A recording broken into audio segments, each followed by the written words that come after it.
High, welcome to my mini blog. Margashirsha मधला हा पहिला गुरुवार आणि आम्ही सगळे उपवास हे सकाळीच सोडतो. फक्त संकष्टी चतुर्थी ही रात्री सोडतो. आता ही पद्धत आजी सासूपासून चालू आहे, तीच पुढे आम्ही कंटिन्यू ठेवलेली आहे. त्यामुळे पूजा आवरून घेतली आणि वाचन सुद्धा सकाळीच करून घेतलं. इकडे मसाले भाताची सगळी तयारी करून घेतली. घरासाठी कितीही सुखसोयी असल्या तरी त्या कमीच. तरी इकडे सोलर पॅन बसवायचं काम चालू होतं. खाली आले आणि मसाले भात फोडणी टाकायला घेतला. लसूण मिरची पेस्ट, गाजर, टोमॅटो, वाटाणा, कांदा, सिमला मिरची सगळ्या भाज्या तुपात भाजून घेतल्या आणि या भाताचा वास घरभर सुटला होता.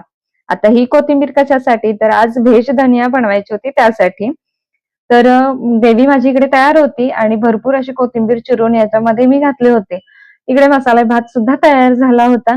चपात्या सुद्धा इकडे करून घेतल्या आणि व्हेज धनिया जी आहे ती ही माझी पूर्णपणे तयार झाली होती भाजी. आहोंनी येताना रसमलाई आणली होती, त्यामुळे स्वीटमध्ये मी असं काही बनवलं नाही. डाळिंबीची कोशिंबीर करून घेतली. नैवेद्य दाखवून मी माझा उपवास सोडून घेतला. अच्छा, बाय.